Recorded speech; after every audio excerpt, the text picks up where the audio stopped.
सोंगे. दिको एकदम बंद करा, ट्रबल द्या थोडा. दिको एकदम बंद करून टाका.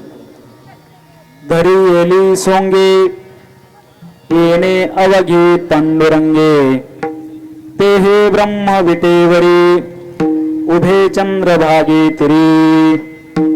अंतर्व्यापी बाही धांडोळीता कोठे नाही. ते हे ब्रह्म विटेवरी उभे चंद्रभागी तिरी. योग याग तपे ज्या कारणे दान जपे. ते हे ब्रह्म विटेवरी उभे चंद्रभागी तिरी. दिले दिले नेदी जती भोग सकळ हा आहुती. ते हे ब्रह्म विटेवरी उभे चंद्रभागी तिरी. अवघी लीला पाहे तुका म्हणे दासा साहे. ते हे ब्रह्म विटेवरी उभे चंद्रभागी तिरी. पांडुरंगा करो प्रथमा नमन. पांडुरंगा करो प्रथमा नमन. हरे पांडुरंगा करो प्रथमा नमन. रोषरे चरण संततिया. रोषरे चरण संततिया. रोषरे चरण संततिया. संतपादाने कथे मारी पारो. रसदाने कथे का विस्तार. राने कथे का विचार. राने कथे का विस्तार. गुरुदास तुका बाबाजी सद्गुरुदास तुका. बाबाजी सद्गुरुदास तुका. विभुं वेणुनादं चरन्तं दुरन्तं स्वयं लीलया गोपवेशं दधानं. गवामृन्दकानन्दनं चारुहासं. परब्रह्मलिंगं भजे पांडुरंगं. अलंकापुर्यम्य सिंहासनस्थं पदाम्भोज तेजस्फुरदिक्प्रदेशं. विधीन्द्रादिदेवैः सदा स्तूयमानं समाधिस्थमूर्तिं भजे ज्ञानदेवं. नदी दिव्यगोदा तटेचा निवासी. सदा प्रिय जो सज्जना वैष्णवासी. दयावर्णिता प्रेमाल्हाद चित्ता. नमस्कार माझा श्री सद्गुरु एकनाथा. नमो सद्गुरु तुकया ज्ञान देता. नमो सद्गुरु सच्चिदानंद रूपा. नमो सद्गुरु भक्त कल्याण मूर्ती. नमो सद्गुरु भास्करा पूर्ण कीर्ती. संपाद्य ज्ञान जगदाय भक्तिं विलोकितोयेन समाधिराज. वैराग्यवंतं सुविचारयुक्तं नमामि जोगं शिरसा गुरुंतं. द्वयांचे केलिया स्मरण होय सकल विद्यांचे अधिकरण. तेची वंदू श्री चरण श्री गुरूंचे. ते नमस्कारोनी आता सेवे लागी सेवक झालो. सेवे लागी सेवक झालो. सेवे लागी सेवक झालो. सेवे लागी सेवक झालो. लागलो निज चरणा. तुमच्या लागलो निज चरणा. अहो स्वामी तुकया देवा. यावरी न करावा तुमच्या लागलो निज चरणा. तुमच्या लागलो निज चरणा. अहो स्वामी तुकया देवा. यावरी न करावा सेवे लागी सेवक झालो. तुमच्या लागलो निज चरणा. अहो स्वामी तुकया देवा. यावरी न करावा सेवे लागी सेवक झालो. तुमच्या लागलो निज चरणा. अहो स्वामी तुकया देवा. यावरी न करावा.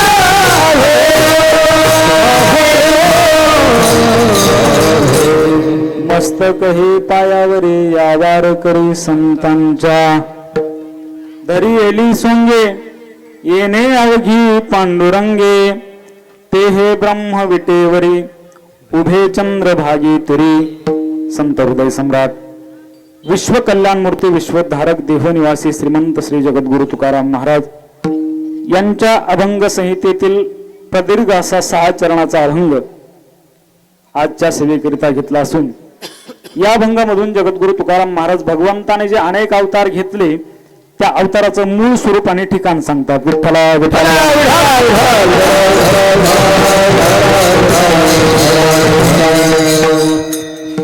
अनंत कोटी ब्रह्मांड चालक रुक्मिणी प्राण संजीवन जगत अधिष्ठान श्री पंढरीश पांडुरंग परमात्म्याच्या असीम कृपेने साधकांचे मायबाप ज्ञानी यांचे राजे योगी यांचे माऊली अलंकापूर्वासी ज्ञानोबराय जगद्गुरु तुकाराम महाराज शांतीब्रह्म एकनाथ महाराज आदी करून सकल संत महंतांच्या असीम कृपेने संपन्न होत असलेला अर्थातच गेल्या 4 वर्षापूर्वी आजच्याच दिवशी या चंपाषष्ठी या अत्यंत शुभ मुहूर्तावरती आपण भगवान श्री खंडेराय भैरव मार्तंड भगवंताला सर्व ग्रामस्थांच्या सहकार्यातून या 3ही गावातल्या सर्व भाविकांच्या सहकार्याने आपण सर्वांनी मिळून अत्यंत सुंदर मंदिर उभारलेलं होतं आणि त्या मंदिरामध्ये गेली 4 वर्षापूर्वी आपण भगवंताला विराजित केलेलं आहे.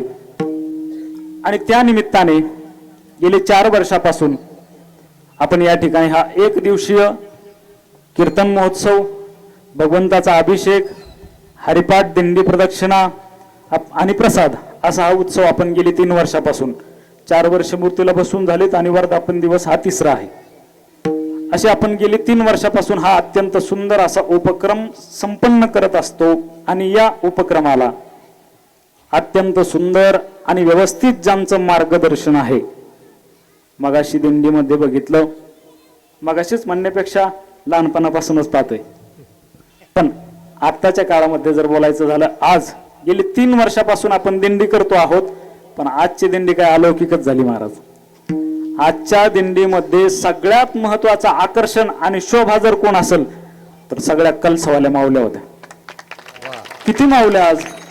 आणि हे सगळं श्रेय मला वाटतंय आदरणीय बाबांना आहे, गवळी बाबांना आहे. त्यांनी मनोमन अशी इच्छा केली होती या कार्यकर्त्यांकडे की 100 कळस आपल्या दिंडीमध्ये सहभागी व्हावेत. आणि ती मनोमन त्यांनी केलेली इच्छा आणि ती इच्छा सर्व गावकऱ्यांनी अगदी तळ हातावरती अशी झेलली आणि 100 पेक्षाही जास्त महिला भगिनी आज कळस घेऊन डोक्यावरती दिंडीमध्ये सहभागी झाल्या. आणि दिंडी अशी होती महाराज की आमचे वाणी महाराज म्हटले पहिलं टोक तिथे गणपतीजवळ आणि शेवटचं टोक इथं, एवढी लांब असणारी दिंडी. त्यामध्ये सगळे विद्यार्थी वृंद, विद्यार्थिनी, आपल्या गावामध्ये शिकत असणाऱ्या माझ्या भगिनी आहेत, सर्व गावकरी मंडळी, तरुण मंडळी, आपण सर्वच जण अत्यंत आनंदाने आणि उत्साहाने हा 1 दिवसीय सोहळा संपन्न करत असतो.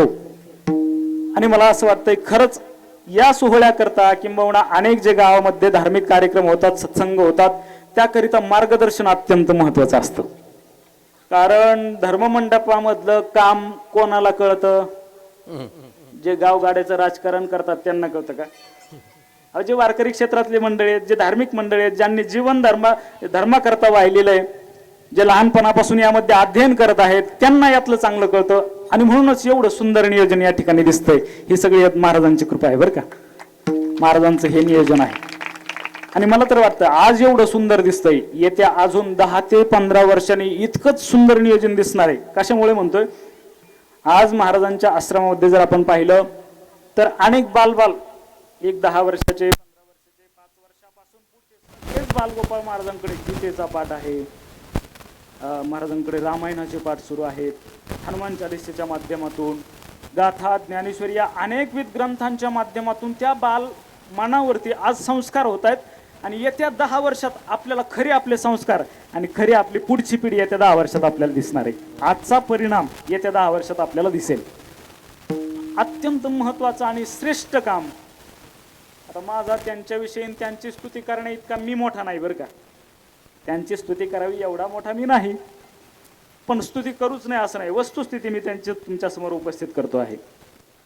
अनेक गावामध्ये 27, 28 ते 30 गावामध्ये महाराज अगदी निष्काम भावाने आपले सर्व हिंदू तरुण, लहान वयापासून म्हाताऱ्या माणसांपर्यंत जेवढे ज्यांना येता येईल तेवढे, शक्य होईल तेवढे सर्वांनी या आणि हनुमान चालीसेचं पठण करा, असं निष्काम काम महाराजांच्या हातून होत आहे.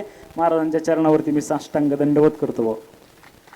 आजच्या या कार्याची आज खरंच समाजामध्ये नितांत गरज आपल्याला पाहायला मिळते. या पंचकृषीत आल्यानंतर शेवगाव ओलांडलंच का बरामपूरचे संस्कार दिसतात महाराज. शेवगाव ओलांडलं की रस्त्यावर सुद्धा दिसतात. तुम्हाला खरं सांगू, महाराज जर एखाद्या गाडीवर चाललेले असले आणि समोरून किती आडदांड माणूस असला ना, महाराजची गाडी पाहिली तो लगेच साईडला घेतो. म्हणजे हे संस्कार, हे आश्रमाचे संस्कार रस्त्यावर सुद्धा दिसतात आणि गरज आहे. आणि त्यात महाराजांची खरंच गरज आहे. महाराज आमच्या गवळी बाबांसारखे महाराजाची तर खरंच गरज आहे, नितांत गरज आहे. हा आपले तुकोबारायांचे विचार जर पाहिले तर तुकाराम महाराज म्हणतात, नाही भीडभाड आहे की नाही, भीडभाडच नाही. जर समाजाचं ज्यामध्ये कल्याण आहे त्या गोष्टी करता समाजाला वाईट वाटलं तरी चालेल, पण भीडभाड ठेवून जमणार नाही. नाही तीक्ष्ण उत्तरे, हाती घेऊन ये बाण फिरे, अशा पद्धतीचं महाराजांचं काम आहे. आम्हाला सुद्धा त्यांचं मार्गदर्शन आहे बरं का. आमच्याकडे आल्यानंतर विद्यार्थ्याला कसं शिकवलं पाहिजे, काय हनुमान चालिसेचे आपण पाठ घेऊ. आमच्या गावामध्ये सुद्धा बऱ्याचशा तरुणांनी हनुमान चालिसा त्यांनी सांगितल्यापासून सुरू केले आहेत. म्हणून अत्यंत त्यांचं अलौकिक अवर्णनीय असं ते काम महाराजांचं आहे. त्याचप्रमाणे माझे जिवलग लहानपणापासूनचे सवंगडी बालमित्र हरिभक्तीपरायण वाणी महाराज आणि गवळी महाराज यांच्या समोर कीर्तन करणं म्हणजे मला आता थंडीत घाम यायला लागला. थोडी अवघड गोष्ट आहे. पण तर तुम्ही काय करा, कृपा कटाक्षाने आळिले तर माझ्यावरती असं जरा कटाक्ष, कृपेचा कटाक्ष टाका आणि 1 तास मी तुमच्या कृपेने बोलण्याचा प्रयत्न करतो. विठ्ठला विठ्ठला. पण आमच्या संस्थेची पद्धत सुद्धा फार सुंदर आहे बरं का. स्वानंद सुखनिवासी सद्गुरू जोग महाराज वारकरी शिक्षण संस्थेची पद्धत अशी आहे, विद्यार्थ्यांना शिकवत असताना पहिलं वर्ष, दुसरं वर्ष, तिसरं वर्ष शिकवून झाल्यानंतर 4थ्या वर्षामध्ये प्रॅक्टिसचे कीर्तन असतात. आणि प्रॅक्टिसचे कीर्तन झाले की कोजागिरी पौर्णिमेला जे 4 वर्षापर्यंत ज्या विद्यार्थ्याने अध्ययन केलं त्याचे शेवटचे कीर्तनाची परीक्षा असते. त्याला 40 मिनिटाचा वेळ असतो. तो फेटा कसा बांधतो, कपडे कसे अंगामध्ये, रूपाची चाल कोणती म्हणतो, गाण्याची म्हणतो का वारकरी म्हणतो, नाही का, स्वरात म्हणतोय का, बेसुरामध्ये म्हणतोय का, त्याचं बोलणं शुद्ध आहे का, अभंगाला धरून बोलतो का, अशा 40 मिनिटांमध्ये समोर परीक्षक बसलेले असतात आणि ते गुण मस्तक चरणी ठेवी तसे तुमच्या चरणावरती नतमस्तक होतो. सर्व मायबाप श्रोते आपल्या सर्वांना अभिवादन करतो. कीर्तन सेवेकरता उपस्थित अत्यंत गोड स्वानंद सुखनिवासी सद्गुरू जोग महाराज वारकरी शिक्षण संस्थेच्या परंपरेतील नवोदित कीर्तनकार आणि गोड गायक, वारकरी गायक हरिभक्तीपरायण माझे जीवलग मित्र विकास महाराज आवटी महाराज या ठिकाणी उपस्थित आहेत. त्यांना धन्यवाद देतो. आणि सर्व गावकरी मंडळी, विनेकरी महाराज, गावकरी मंडळी सर्व उपस्थित आहात. तुमच्या सर्वांच्या चरणावरती नतमस्तक होतो आणि सेवेला प्रारंभ करतो. विठ्ठला विठ्ठला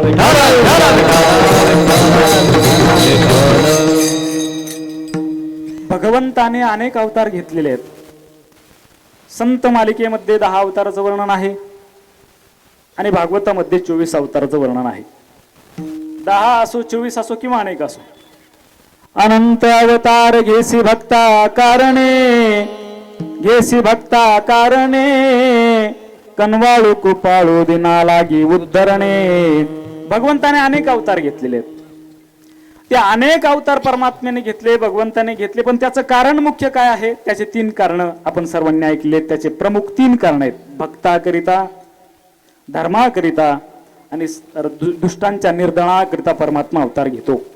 भक्ताकरिता परमात्मा अवतार घेतो. भगवंताची भक्ती करत असताना भक्ताच्या अंतःकरणातलं प्रेम भाव वाढला की परमात्मा वेगवेगळ्या स्वरूपामध्ये अवतीर्ण होतो. भगवंताच्या करता आपल्या अंतःकरणामध्ये प्रेम वाढलं की परमात्मा वेगवेगळ्या स्वरूपामध्ये आपल्या समोर अवतीर्ण होतो. वसुदेव देवकीच्या अंतःकरणातलं प्रेम भाव वाढला, परमात्मा त्यांच्या घरी बाळ रूपाने प्रगट झाले. दशरथ कौशल्या मातेचा अंतःकरणातलं प्रेम वाढलं, परमात्मा त्यांच्या घरी बाळ रूपाने प्रगट झाले. विठ्ठल पंत रुक्मिणी आईसाहेबांच्या अंतःकरणातलं प्रेम जागृत झालं, वाढलं, त्यांच्या घरी भगवंत ज्ञानोबा रूपाने प्रगट झाले. बोल्होबा कनकाई यांच्या अंतःकरणातलं प्रेम भगवंताविषयीचं वाढलं, त्यांच्या घरी परमात्मा तुकोबराय रूपाने अवतीर्ण झाले. अर्थात परमात्म्याविषयी अंतःकरणामध्ये प्रेम वाढलं, भाव वाढलं की परमात्मा त्यांचा बाळ रूपाने प्रगट होतो. भावार्थाचे बळ देव झाला त्याचे बाळ, देव झाला त्याचे बाळ, देव झाला त्याचे बाळ. भावार्थाचे बळ देव झाला त्याचे बाळ, झाला त्याचे बाळ, देव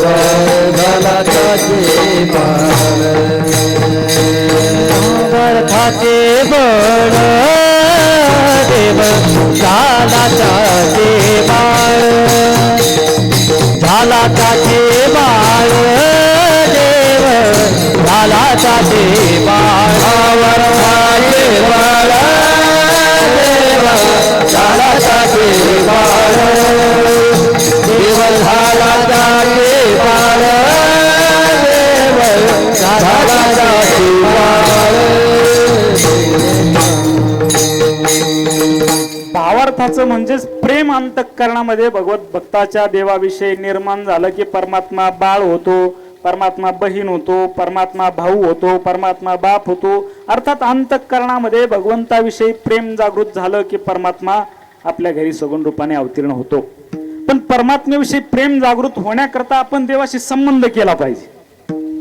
देवाशी संबंध केला तर देवाविषयीचं प्रेम आपल्या अंतःकरणात जागृत होईल. देवाशी संबंध करत असताना आपण जगाकडे पाहिलं तर 3 प्रकारचे वर्ग आहेत. पहिला वर्ग देवाशी संबंध करतच नाही, दुसरा वर्ग देवाशी सामान्य स्वरूपाने संबंध करतो आणि तिसरा विशेष स्वरूपाने भगवंताशी संबंध करतो. पहिला वर्ग देवाशी संबंध करतच नाही, अर्थात देव मानतच नाही, देव नाही म्हणतो. महाराष्ट्रामध्ये एवढा परमार्थ वाढलेला असून सुद्धा गावागावामध्ये सप्ताह, एक सप्ताहाचे 5-5 झाले असून सुद्धा नवे सप्ताहाच्या व्यतिरिक्त वर्षभर वर्ष श्राद्धाचे, 10व्याचे, वास्तुशांतीचे, भजनाचे, कीर्तनाचे कार्यक्रम होत असून सुद्धा काही मंडळी असे कुठे देव, काय भक्ती करता, तुमचं सांगायचं कामच आहे देव आहे. कशाचा देव न म्हणणारी लोक आहेत. देव नाही म्हणतात, नाही म्हणतात ना, हे नाही म्हणण्याची शक्ती सुद्धा त्यांना कोण देत आहे? कोण बोलविते हरी देवीन चाले हे शरीर कोणाची सत्य, कोण बोलवत आहे? ते नाही जरी म्हणत असले, देव नको म्हणत असले, देव नाही म्हणत असले, ते नाही म्हणण्याची शक्ती सुद्धा त्यांना परमात्माच देतो आहे. अर्थात पहिला देवाशी संबंध करत नाही, दुसरा देवाशी संबंध करतो सामान्य स्वरूपाने. त्याला आपल्या भाषेत बोलायचं झालं तर एकतर्फी. तो देवाशी प्रेम करतो किंवा देवाशी संबंध करतो, पण देवाने अजून याच्याशी संबंध केलेला नाही. त्याच्यामध्ये तुम्ही आम्ही सर्वजण, फक्त हे 2 जण सोडून बरं का, मी त्यांना आपल्यात घेत नाही, तुम्ही आम्ही सर्वजण आहेत. सामान्य स्वरूपाने देवाशी आपला संबंध आहे. आपण अनेक प्रमाण ऐकून आहोत, सर्वा घटी राम देहा देही एक, एरवी सर्वांच्या हृदय देसी तैसा हृदयामध्ये मी राम. अनेक प्रमाण आहेत. परमात्मा सगळ्याच्या हृदयामध्ये, अर्थात परमात्म्याचा आणि आपला संबंध आहे. पण याच्यात फार कौतुक मानायचं कारण नाही. जेवढा आपला आणि देवाचा संबंध आहे एवढाच गावातल्या एखाद्या कुत्र्याचा आणि देवाचा सुद्धा आहे. तेवढाच संबंध गावातल्या एखाद्या गाईचा आणि देवाचा आहे, बैलाचा देवाचा, म्हशीचा देवाचा, तेवढाच संबंध आहे. का बरं? कारण त्यांनाही देवाने अजून दर्शन दिलं नाही, कारण ते पशुच आहेत. त्यांना अजून देवाने दर्शन आपल्याला दिलंय का? काय फरक आहे त्यांच्यात आणि आपल्यात? एखाद्या मुंगीचा आणि ब्रह्मदेवाचा जेवढा संबंध आहे ना, तेवढाच आपला आणि देवाचा संबंध आहे. कुत्र्याचा विषय निघला म्हणून सांगतो. आज खंडोबा अवतार म्हटलेलं आहे कुत्र्याला, खंडोबाचा अवतार आहे ना, म्हणून गाडी चालवताना कुत्र किती मागं पळाल तरी त्याच्या अंगावर नका घालीत जाऊ. माणसं काही काही जाणून बुजून त्याच्या अंगावरून गाली घालतात. कितीतरी वेळा पाहिलं, लाथा घालतात. आणि चंपाषष्ठीच्या दिवशी तो रोडग्याचा नैवेद्य त्याला खाऊ घालतात आणि एरवी त्याला दगड मारतात. नका तसं करू. त्याचा आणि देवाचा जेवढा संबंध आहे तेवढा आपला. आणि उलट कुत्र्याचं विशेष हे आहे की कुत्रा कधी गंध लावताना पाहिलाय? कुत्रा कधी आंघोळ करताना बघितलाय? कुत्र्याने कधी वारी केली? विशेष हे आहे, विशेष हे आहे. कुत्र्याचा विषय निघला म्हणून सांगतो. मारुती बाबांनी प्रसंग सांगितलेला आहे बघ. आमच्या संस्थेचे जोग महाराज वारकरी शिक्षण संस्थेचे शुद्ध वारीला आपल्या आळंदीवरून ते दिहुला दिंडी जाते प्रत्येक शुद्ध वारीला.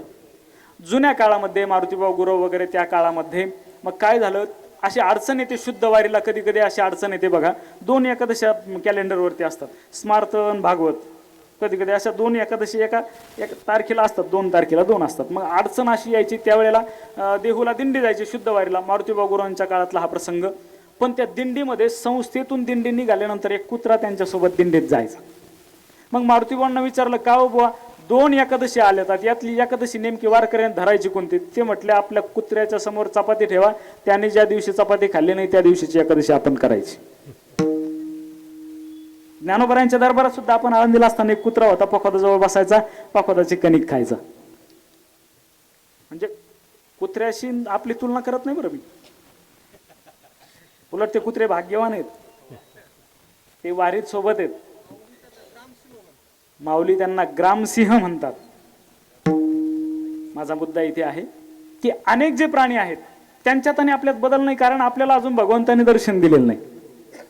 बरं, दर्शन द्यायचं सोडा, जागृतीमध्ये देव आपल्या स्वप्नात सुद्धा आला नाही अजून. काय माणसं म्हणतात महाराज आमच्या आला, कसा होता विचारला, ते म्हणतात 10 तोंड होत त्याला. अरे रावण होता तो देव नव्हता तो. आपल्या स्वप्नातही येत नाही. आणि नवल हे आहे, काही काहीच्या अंगात येतो, कसा येतो त्याचाही विचार केला पाहिजे. विठ्ठला विठ्ठला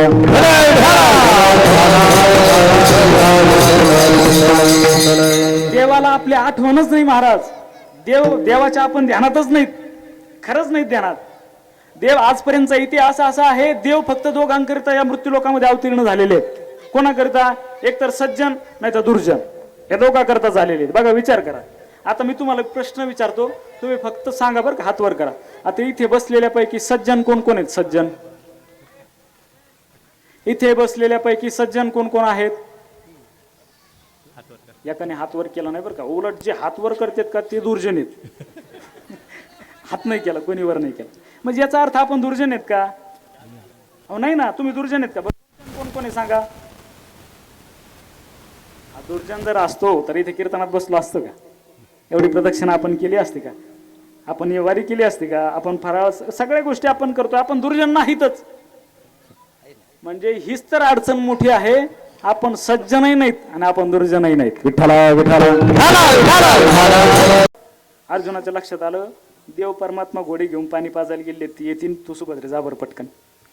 पटकन जा म्हटल्याबरोबर सुभद्रा जायला निघाली, पण अर्जुनाला मोह आवरला नाही. अर्जुन म्हटला, तू माझ्या आठवणीला दाद देऊन आज या ठिकाणी आलीस, माझ्याकडून तुला काहीतरी भेटवस्तू दिली पाहिजे, म्हणून बोटातली अंगठी काढली आणि सुभद्रेच्या बोटात घातली. जा पटकन, देव येतील. सुभद्रा तडातडा गेली, एका झाडाच्या पाठीमागे गेली. ती सुभद्रा नव्हतीच, तिने आपला वेश टाकून दिला, घोडे धरले आणि दुसऱ्या बाजूने श्रीकृष्ण परमात्मा आले. श्रीकृष्ण परमात्मा आल्यानंतर अर्जुन मनातले मनात हसत होता, चेहऱ्यावरती हास्य होतं, मनातले मनात त्याचं चाललं होतं, आनंद होता. परमात्मा आल्यावर म्हटले, भगवंत म्हणतात, अर्जुना अरे बोर झालास का? बराच वेळ झाला. अर्जुन म्हणतो, नाही देवा. मग कोणी होतं का सोबत? अर्जुन थोडा लाजला, नाही नाही कोण नव्हतं देवा. चालायचं का आता? हो चला मग. आणि मग परमात्म्याने घोडे जुंपलेले, रथाला घोडे लावले, तो वाघेरा हातात घेतला. अर्जुन पाठीमागे बसला. पाठीमागे बसलेला अर्जुन ते घोडे हाकण्याकरता परमात्म्याने तो असा चाबूक असा वर केला. वर केल्याबरोबर देवाच्या बोटातल्या अंगठीकडे अर्जुनाचं लक्ष गेलं आणि अर्जुनाच्या 3 फ्युजा उडाल्या. 3च फ्युजा असतात ना, 3 फ्युजा उडाल्या. काही काही सिंगल फ्युजवर पण आहेत. काहीच्या 2 कोयले गेले आहेत, काहीच्या 1 डीपीच्या. बरं का, तुम्ही दुसरीकडे जाऊ नका. आणि अर्जुनाला आश्चर्य वाटलं, देवाच्या पोटात ही अंगठी गेलीच कशी? आश्चर्य करून न राहून अर्जुनाने देवाला विचारलं, हो देवा एक विचारू का? बोल ना अर्जुन, काय झालं अर्जुन? अहो तुमच्या पोटात ती अंगठी कशी? देव म्हटले, अरे किती वेडा आहेस तू, 10 मिनिटापूर्वी तुझ्या हाताने तूच घातली ना, आता मला विचारतो तुझ्या पोटात अंगठी कशी? मग अर्जुनाच्या लक्षात आलं, ही सुभद्रा नव्हती, हा बाबा होता. परमात्मा भक्ताच्या प्रेमाकरिता त्याच्यात वेडा झाला की परमात्मा भक्ताच्या पत्नीचं सुद्धा रूप घेतो. आज जे युवक लग्नाचे राहिलेत, मला तर असं वाटतं त्यांनी परमात्म्याची अंतःकरणापासून भक्ती करा आणि खरंच अंतःकरणापासून भक्ती करून इच्छा करा, देवा मला बायको पाहिजे. नाही परमात्मा बायको झाला तिथून पुढं उदाहरण नाही. करा, प्रेम करा देवावरती, प्रेम करा अंतःकरणापासून. झोपता उठता बसता देवाला इतकं प्रेम करा, परमात्मा आपल्या सगळ्या इच्छा पूर्ण करेल. भक्ताच्या प्रेमात वेडा होतो परमात्मा, अर्थात भक्ताकरिता परमात्मा अवतीर्ण होतो. दुसरं कारण आहे, धर्माकरिता, धर्माच्या संस्थापनेकरिता परमात्मा अवतीर्ण होतो. मला वाटतं हे समोर जे दिसतात ना बाबा, मला आजच्या भंगातून जो शब्द घातलाय तो फार विशेष. महाराज धरी येली सोंगे, सोंग धरलंय. कशा करता? धर्माकरिता. हे समोर दिसतात ना गवळी बाबा, हे सोंग वाटतं मला परमात्म्याचं सोंग आहे. हे वाणी बाबा वाटतात ना, हे परमात्म्याचं सोंग आहे. धरलेलं आहे, सोंगच धरलेलं आहे. आपल्याला कळत नाही, आपल्या चर्मचक्षुने आपल्याला लक्षात येत नाही, आपण सामान्य भक्त आहेत. धर्माच्या संस्थापने करता परमात्मा येतो. ज्या वेळेला धर्मावरती ग्लानी येते आणि मग धर्म जागृती करण्याकरता, धर्म आपल्या अंतःकरणामध्ये निर्माण करण्याकरता परमात्मा सोंग धारण करतो, अवतीर्ण होत असतो. एकच उदाहरण आहे, अजरामर उदाहरण आहे. महाराज फार गोड सांगत असतात. अजरामर नुसतं नाव जरी घेतलं तरी अंतःकरणामध्ये धर्माची संस्थापना, धर्माविषयी प्रेम, धर्माविषयीची निष्ठा, धर्माविषयीची श्रद्धा आणखीन जागृत होते. धर्मवीर छत्रपती संभाजी महाराज. अंतःकरणापासून प्रेम नुसतं नाव घेतलं तरी प्रेम जागृत होतंय माऊली. नुसतं नाव घेतलं तरी धर्माविषयी आणखीन निष्ठा वाढते. महाराज फार गोड प्रसंग सांगतात, मी थोडा सांगून पाहतो. सांगू तुमचं ऐकूनच बरं का. काय तो प्रसंग संभाजी महाराजांचा जर शेवटचा प्रसंग आपण पाहिला किंवा ऐकला, किती नास्तिक असला, किती अधर्मी असला, निधर्मी असला, तरी हा प्रसंग ऐकल्यानंतर त्याच्या अंतःकरणात नक्कीच धर्माविषयी श्रद्धा स्थापन होते. काय तो शेवटचा काळ, 40 दिवस धर्मवीर संभाजी महाराजांना असह्य यातना दिलेल्या. 40 दिवसानंतर जेव्हा औरंगजेबांच्या समोर उपस्थित केलेले धर्माजी संभाजी महाराजांना असं 20-25 फुटावरती संभाजी महाराज त्या औरंगजेबाचं आसन आहे आणि समोर बसून मृत्यू धडधड डोळ्यासमोर दिसत असताना सुद्धा ना पापणी लवली ना मान झुकली. ते धर्मवीर छत्रपती संभाजी महाराज नाही झुकली मान. मृत्यू धडधड डोळ्यासमोर दिसतोय आणि अशा अवस्थेमध्ये तो औरंगजेब संभाजी महाराजांना विचारतो, ए संभा, क्या तुम्ही हमसे डर नहीं लगता? तुला भीती वाटत नाही का? संभाजी महाराजांच्या सोबत त्यांचे जिवलग मित्र होते कवी कलश. मित्र कसा असावा? मित्र वनव्यामध्ये गारव्यासारखं तसं नको ते. तेलाही झाले ते वनव्यामध्ये गारव्यासारखं, हे ऐकून ऐकून पार कान कीड झाले. मित्र कसा असावा या प्रसंगातून कवी कलश आणि संभाजी महाराजांसारखी मैत्री असावी. मित्र असा असावा. तो औरंगजेब म्हणतोय, संभा, क्या तुम्ही हमसे डर नहीं लगता? त्यावेळेला कवी कलश म्हणतोय, औरंग, ये शेर शिवा का छावा है, ये गिद्धड़ों की औलादों से कभी नहीं डरता, ये शेर शिवा का छावा है. घाबरत नाही कुणाला. आणि मग संभाजी महाराजांना तो औरंगजेब म्हणतोय, संभा, अपनी गर्दन नीचे झुकाओ. संभाजी महाराज म्हणतात, अरे जा, नहीं झुकाऊंगा. अपनी आंखें तो नीचे झुकाओ संभा, तुम्हारी आंखें बहुत तड़पाती है, तरसाती है, तुम्हारी आंखें नीचे झुकाओ. त्यावेळेला संभाजी महाराज म्हणतात, अरे जा, नहीं झुकाऊंगा. नहीं झुकाएगा? नहीं झुकाऊंगा. तो निकाल दो इसकी आंखें. काढून टाकायचे डोळे. आणि लाल बुंद केलेल्या तापत्या 2 सळ्या महाराज, त्या लाल बुंद केलेल्या तापत्या सळ्या संभाजी महाराजांच्या डोळ्यासमोर आणल्या. कल्पना करा नुसती, आपल्याला अगरबत्तीचा चटका दिला तर 5 फूट उडतो माणूस. 2 लाल बुंद केलेल्या तापत्या सळ्या संभाजी महाराजांच्या समोर आणल्या, तरी सुद्धा ना पापणी लावली ना मान झुकली. ते धर्मवीर छत्रपती संभाजी महाराज. लाल बुंद केलेल्या तापत्या सळ्या संभाजी महाराजांच्या डोळ्यासमोर आणल्या आणि आज्ञा मिळाल्या बरोबर संभाजी महाराजांच्या डोळ्यात त्या लाल बुंद केलेल्या तापत्या सळ्यात सर्रकन खुपसल्या. सर्रकन आवाज झाला, धूर निघला डोळ्यातून, ठणक मेंदूला गेली. तेव्हा छत्रपती शिवाजी महाराज देवाघरी गेले होते. तेव्हा अंतःकरणापासून संभाजी महाराज आपल्या पिताश्री आबासाहेबांची आठवण काढतात. आबासाहेब, तुम्ही निर्माण केलेलं स्वराज्य पाहण्यासाठी आता आमच्याकडे डोळे शिल्लक ठेवले नाही. तो आबासाहेब संभाजी महाराजांच्या कानामध्ये शिस ओतलं, शिस. तेव्हा संभाजी महाराज म्हणतात, आबासाहेब, ज्ञानोबा तुकोबांच्या अभंग ऐकण्याकरता आता आमच्याकडे कान सुद्धा शिल्लक ठेवले नाही. तो आबासाहेब. संभाजी महाराजांची जीभ चिमट्याने बाहेर आसडून काढली. रक्त ओकायला लागला. महाराष्ट्राचा दुसरा छत्रपती संभाजी महाराज अंतःकरणापासून म्हणतात, आबासाहेब, आता जगदंब जगदंब म्हणण्याकरता आमच्याकडे जीभ सुद्धा शिल्लक ठेवली नाही. आबासाहेब. संभाजी महाराजांचे हात छाटले. तेव्हा संभाजी महाराज म्हणतात, आबासाहेब, या स्वराज्याच्या रक्षणाकरता मनगटामध्ये तलवार घेण्याकरता आमच्याकडे आता हात शिल्लक ठेवले नाही. तो आबासाहेब. संभाजी महाराजांचे पाय छाटले. महाराज म्हणतात, आबासाहेब, या स्वराज्याची घोडदौड करण्याकरता आता आमच्याकडे पाय सुद्धा शिल्लक ठेवले नाही. तो आबासाहेब, आता आम्ही काय करावं? तो औरंग म्हटला होता, हे संभा, छोड़ दो हिंदू धर्म और इस्लाम कबूल कर लो, बख्श देते हैं तुम्हें. संभाजी महाराज म्हटले, नाही सोडणार. नाही सोडला हिंदू धर्म. आणि म्हणून संभाजी महाराजांच्या बद्दल म्हटलं जातं, देश धर्म पर मिटने वाला शेर शिवा का छावा था, महापराक्रमी परम प्रतापी एक ही शंभू राजा था. दोनों पैर कटे शंभू के ध्येय मार्ग से हटा नहीं, हाथ कटे तो क्या हुआ सत्कर्म कभी छुटा नहीं. तेज पुंज तेजस्वी आंखें निकल गई पर झुका नहीं, दृष्टि गई तो क्या हुआ राष्ट्रोन्नति का दिव्य स्वप्न तो मिटा नहीं. 300 वर्ष बीत गए शंभू के बलिदान को, कौन जीता कौन हारा पूछ लो संसार को. कोटि कोटि कंठों में आज तेरी जय जयकार है, अमर शंभू तू अमर हो गया तेरी जय जयकार है विठाला विठाला. हिरण्य कश्यपू करता परमात्मा अवतीर्ण होतील, नाहीतर भक्त प्रल्हादा करता होतील. आपण कोण आहेत? आपण हनुमंत आहोत का रावण आहोत? आपण भक्त प्रल्हाद आहोत का हिरण्य कश्यपू आहोत? आपण दोन्ही तर बसत नाही महाराज, हीच अडचण आहे. उलट तुम्हाला सांगू का, सज्जन होता नाही आलं तरी चालेल, पण दुर्जन तरी व्हा, किमान तेवढं तरी करा चांगल्या पद्धतीने. जरा सज्जन होणं अवघड आहे, येडं होणं अवघड आहे का? येडं होणं अवघड नाही, कारण 50% आपण आधीच आहेत, त्याच्यामुळे सोपं जाईल पुढे, उर्वरित प्रवास थोडा सोपा जाईल. सज्जन होणं अवघड आहे. सज्जन म्हणजे तलवारीच्या धारेसारखी वाटचाल आहे सज्जनाची.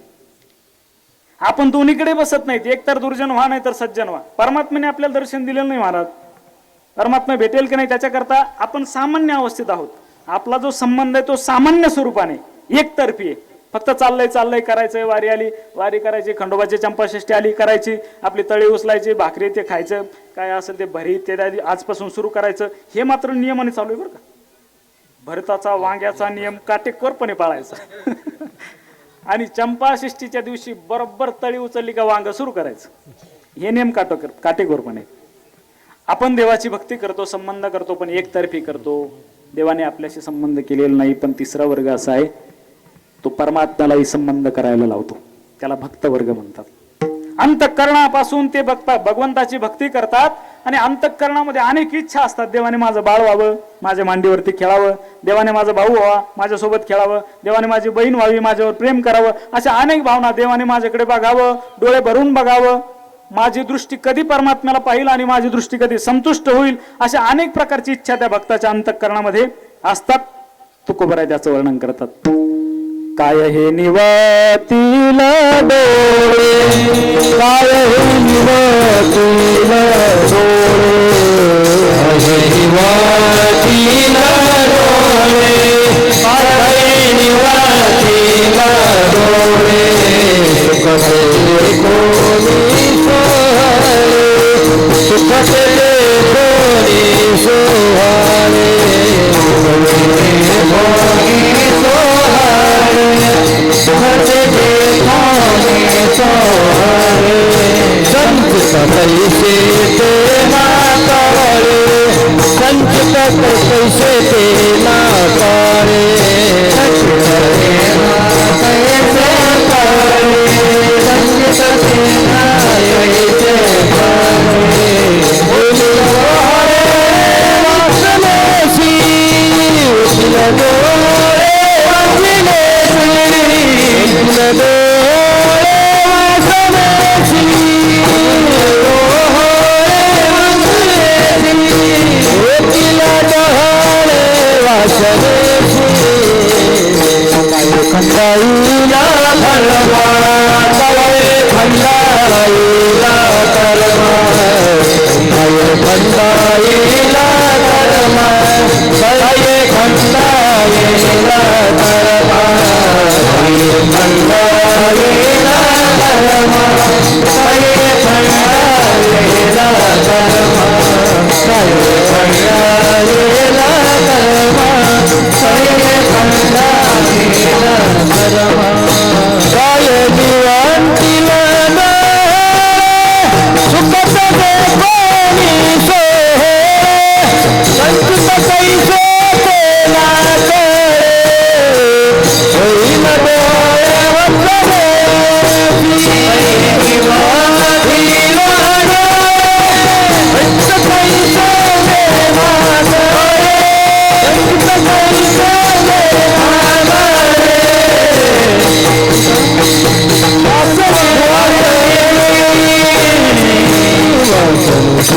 अंतःकरणामध्ये अनेक प्रकारच्या इच्छा भावना घेऊन ते भक्त, ते संत वर्ग परमात्म्याची भक्ती करत असतात.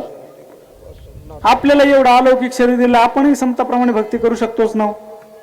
पाय दिलेत, हात दिलेत, डोकं दिलंय, कान दिलेत, दिले इंद्रिय हात पाय कान, इंद्रिय हात पाय कान, डोळे मुख बोलाया वचन, डोळे मुख बोलाया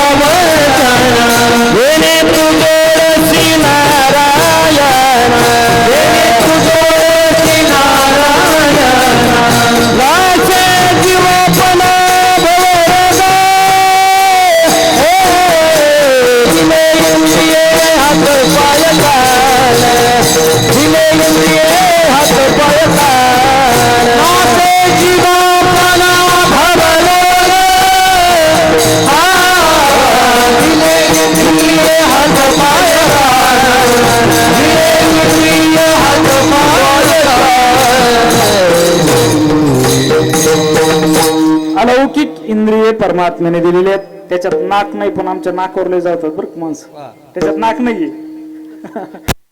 इंद्रिय, हातपाय, कान.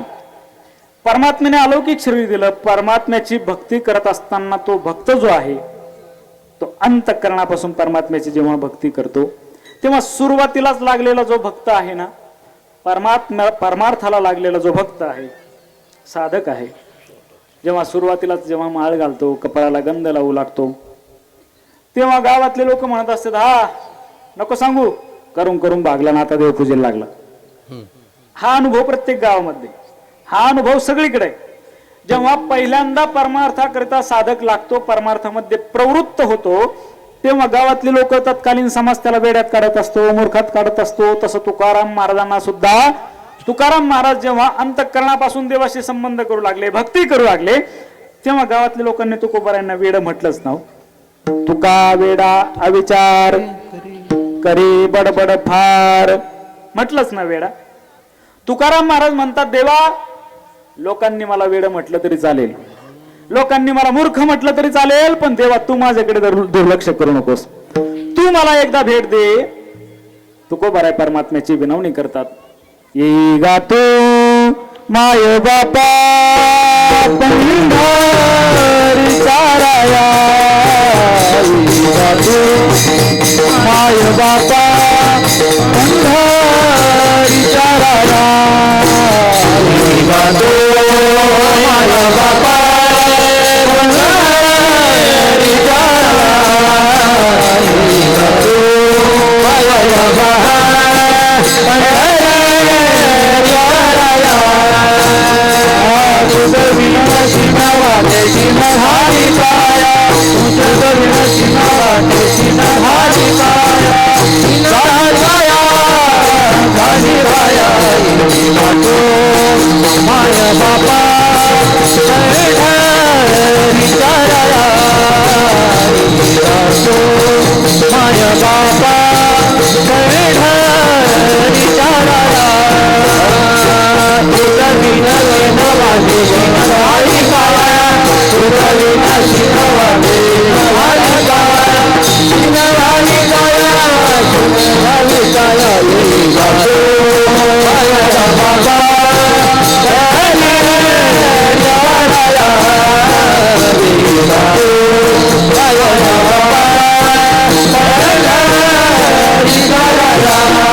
अशी परमात्म्याची भक्ताने विनवणी केली.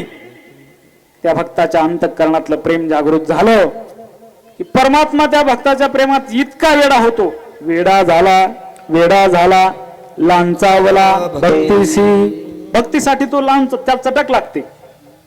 त्या भक्तांकरिता तो परमात्मा इतका वेडा होतो, भक्ताच्या पाठीमागेच फिरत राहतो. पाठीमागेच कशा करता? भक्ताच्या पायाची धूळ माझ्या कपाळाला लागावी, नामयाच्या पाठी चाले केशिराज लागावया रज चरणीचे. नामदेव महाराजांच्या पायाची माती माझ्या कपाळाला लागावी म्हणून परमात्मा नामदेव महाराजांचा काष्टात सोडत नव्हते आणि मागेच फिरायचे. भक्ताच्या प्रेमामध्ये देव इतका वेडा होतो. देवाचं ठिकाण वैकुंठ आहे. ज्या सुखा कारणे देव वेडावला,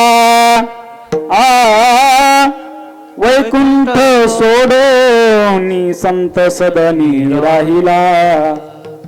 परमात्म्याचं ठिकाण वैकुंठ आहे, पण भक्ताच्या प्रेमाकरिता वैष्णव सदनामध्ये वैष्णव आश्रमात राहतो. विठ्ठला विठ्ठला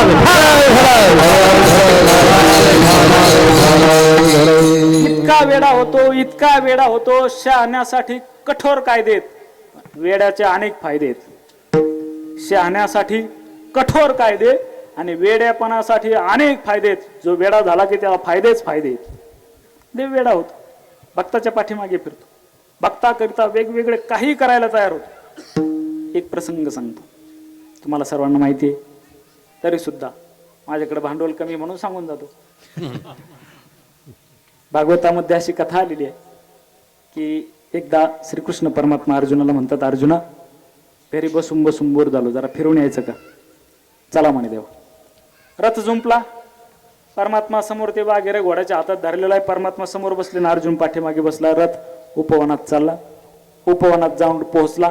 उपवनाचं सौंदर्य वर्णन केलं होतं. अनेक फुलं उमललेले होते, गुलाब, चमेली, मोगरा, जास्वंदी, जाई जुई असे अनेक फुलं उमललेले, त्याच्यातून अनेक सुगंध येत होते. थंडगार वारा सुटलेला होता, मंद मंद थोडा थोडा तुषार पडत होते. तुमच्या भाषेत सांगू का, जर रोमॅन्टिक वातावरण होतं. अशा वातावरणामध्ये जेव्हा रथ जाऊन पोहोचला, तेव्हा अर्जुनाच्या मनामध्ये असा भाव निर्माण झाला की देवाला आणण्यापेक्षा सुभद्रा आणली असती तर बरं झालं असतं. सुभद्रेला आणलं असतं, बायको सोबत गप्पा झाल्या असत्या, बगीच्यामध्ये फिरलो असतो, असं मनात भाव आला. आणि नुसतं मनात आला, न सांगता तुम्हा कळवे ते अंतर, देवाला कळलं. असं चाललंय की तुझ्या मनात, ठीक आहे. रथ सोडला आणि अर्जुनाला देव म्हटले, तू या झाडाखाली बस, मी घोड्याला पाणी पाजून आणतो. आणि घोड्याला पाणी पाजून आणण्याकरता परमात्मा ते घोडे घेऊन बाजूला गेले, एका झाडाच्या पाठीमागे गेले, घोडे सोडून दिले. परमात्मा दुसऱ्या बाजूने सुभद्रेचं रूप घेऊन आले. सुभद्रेचं रूप घेऊन परमात्मा अर्जुनाच्या समोर आले. अर्जुन खाली मान घालून बसलेला होता. सुभद्रेच्या आठवणीमध्ये दंग होता. सुभद्रा असती तर बरं झालं असतं. माणसाला आठवण येतेच ना, हे काय. सुभद्रेच्या आठवणीमध्ये दंग होता. असती तर बरं झालं असतं, असती तर बरं झालं असतं. आणि तेवढ्याच समोर कोणतरी बाई आल्याचा भास झाला. पैंजण वाजले म्हणून वर पाहिलं, हा सुभद्रा, अचानक तू कशी? सुभद्रा म्हणली, तुमने पुकारावर हम चले आए. तुम्ही बोलावलं, तुम्ही अंतःकरणापासून माझं ध्यान काढलं, आठवण काढली, मी कशी घरी राहील? मी येणार ना. आली, बरं झालं, बस बस बस. शेजारी बसून घेतलं, गप्पा झाल्या व दोघांच्या. प्रेमाची वार्ता काय असेल ती झाली. झाल्यानंतर बराच वेळ झाल्यानंतर संभाजी महाराज, छत्रपती शिवाजी महाराज, नुसतं नाव घेतलं तरी आपल्या अंतःकरणामधली श्रद्धा, धर्माविषयीची निष्ठा, ते प्रेम आणखीनच जागृत होतं. परमात्मा धर्माच्या संस्थापनेकरता, अर्थात संभाजी महाराज हा अवतार शंकराचाच, म्हणजेच मल्हारी मार्तंडाचाच अवतार संभाजी महाराज. परमात्मा अवतीर्ण होतो धर्माकरिता. आणि तिसरं प्रमुख कारण, परमात्मा दुष्टांच्या निर्दळनाकरता एक अवतीर्ण होता. दुष्टांचा सुळसुळाट वाढला, जिकडे जाईल तिकडे तेच दिसायला लागले.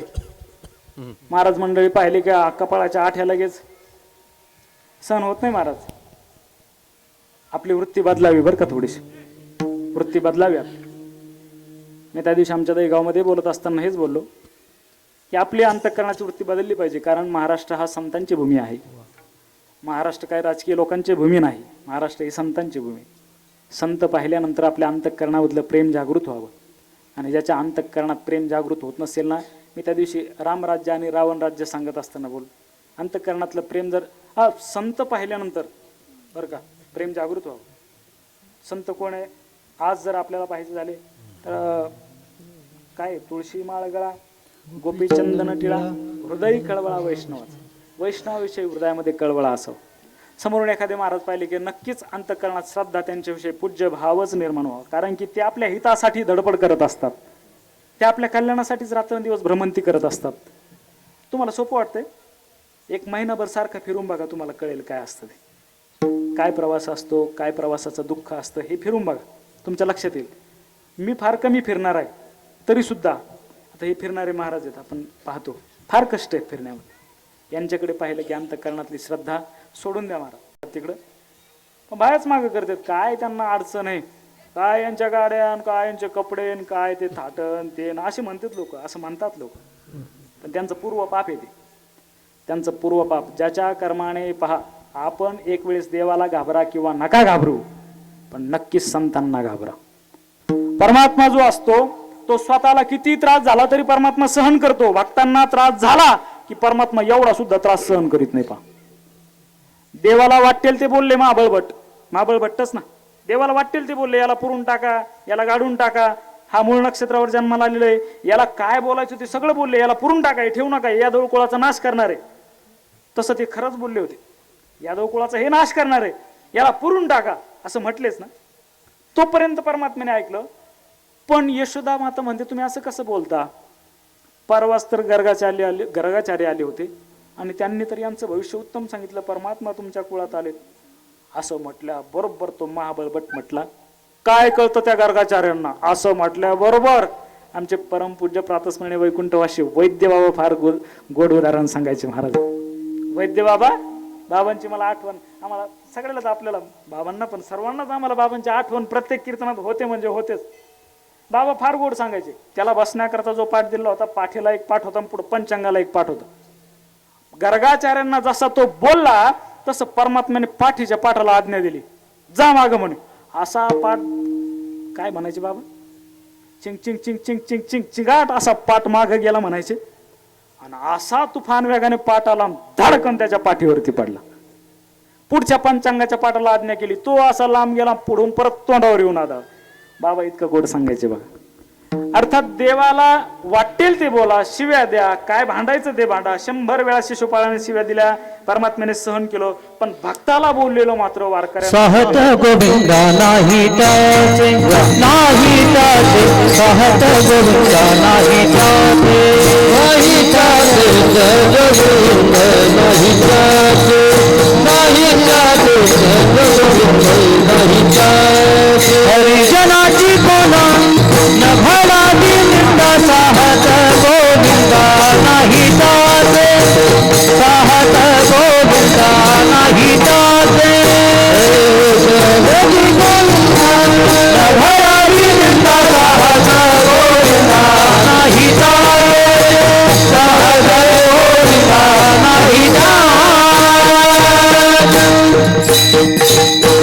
किती समर्पक प्रमाण महाराजांनी दिलं. सात गोविंदा नाही.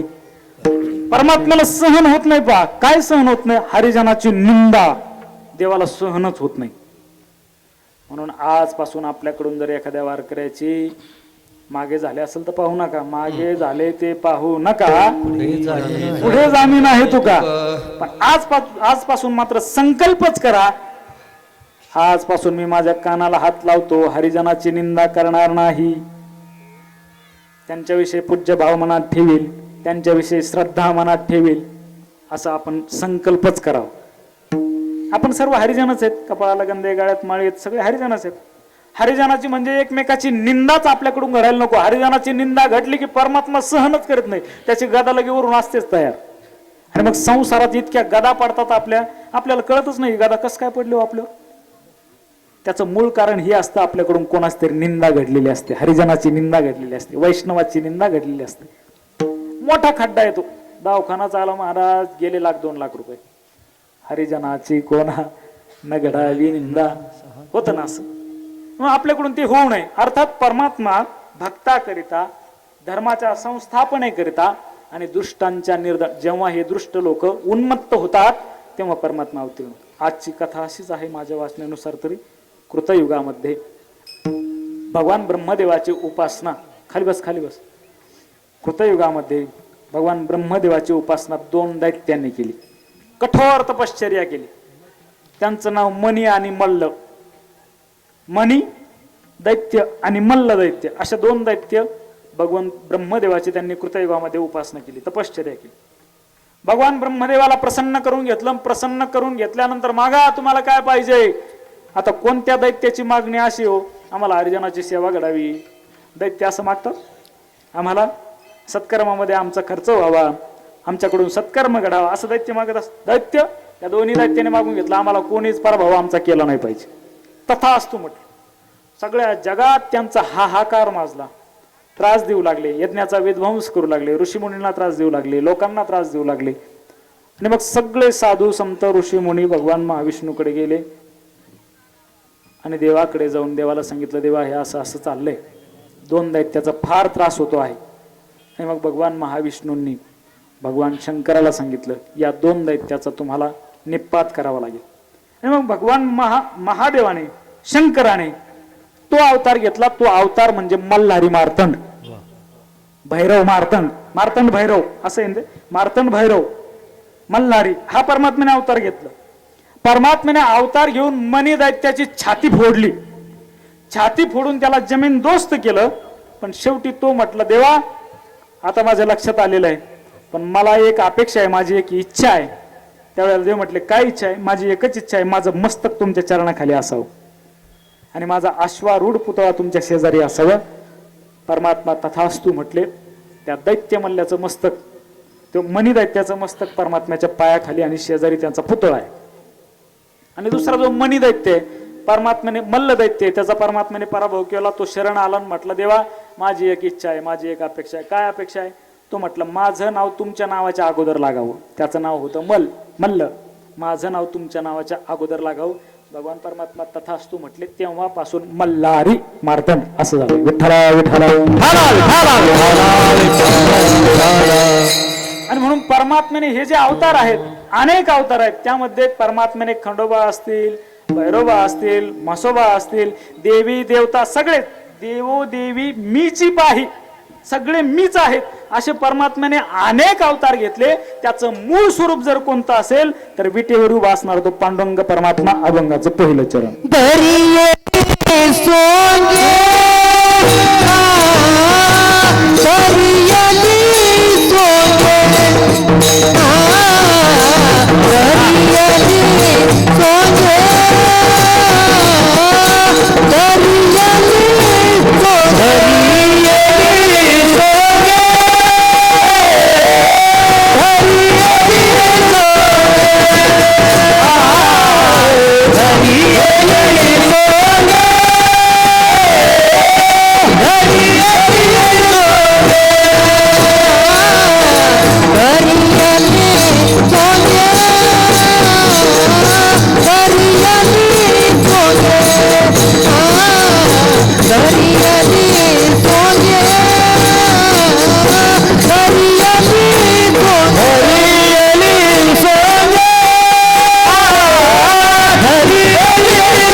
घरी येली सोंगे.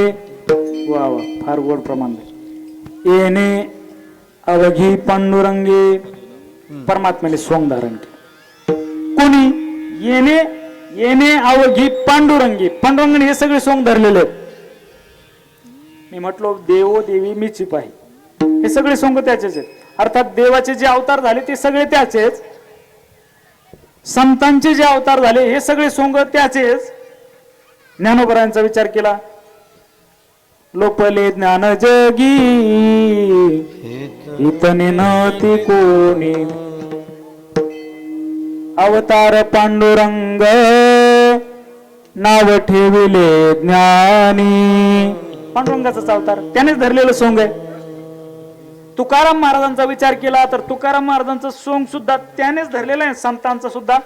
म्हणे रामेश्वर भट्ट द्विजा, तुका विष्णू नाही तुझा. परमात्म्याने तुकोबरायांचं सोंग सुद्धा त्यानेच धरलं. नाथ महाराजांचा विचार केला. नाथ महाराज सुद्धा काय? महाविष्णूचा भानुदासाची कुळी, महाविष्णूचा अवतार, क्षेत्र प्रतिष्ठान, वस्ती गोदावरी तीर. सगळ्या संतांचे अवतार सुद्धा त्याचेच आहेत, त्याने सोंग धरलेले आहेत. आणि तुम्ही आम्ही जीव काय भूताचे सोंग आहेत का? देवाचेच सोंग आहेत ना. आपणही देवाचेच अवतार आहे. हे सगळे देवच आहेत. समोर माझ्या बसलेले प्रत्येक देवच आहेत. फक्त देवासारखे राहा. तुम्ही देवच आहात. तुम्ही बसलेल्या प्रत्येक मावल्या देवीच आहात. फक्त देवीसारखे राहा. देवच आहात. आपलं वर्तन देवासारखं. कारण परमात्म्याने या अवघी या शब्दामध्ये, अवघी या शब्दामध्ये जगातले प्रत्येक सचेतन असू द्या किंवा जड असू द्या, सगळे प्रत्येक जीवाचा विचार केला. येणे अवघी, अवघी या शब्दामध्ये सगळे झाले. येणे अवघी पांडुरंगे धरी येले सोंगे. परमात्म्याने सोंग धरलेले. आपलं तुमचं सगळ्याचं सोंग आहे, म्हणून माझी कळकळीची विनंती आहे, किमान परमार्थ करणाऱ्या माणसाने तरी अंतःकरणामधले षडविकार बाहेर काढावे. काय एकमेकाविषयी विरोध असावा, का शत्रुत्व असावं? आपल्या घरातल्या पत्नीमध्ये सुद्धा देवीचंच रूप आहे ना, तिला देवी म्हणूनच पहा ना, देवी म्हणूनच बघा. सकाळी उठल्याबरोबर पहिलं तिचं दर्शन करा ना. झोपले काय? देवी म्हणून बघा, आहे ना, देवीच आहे ना ती.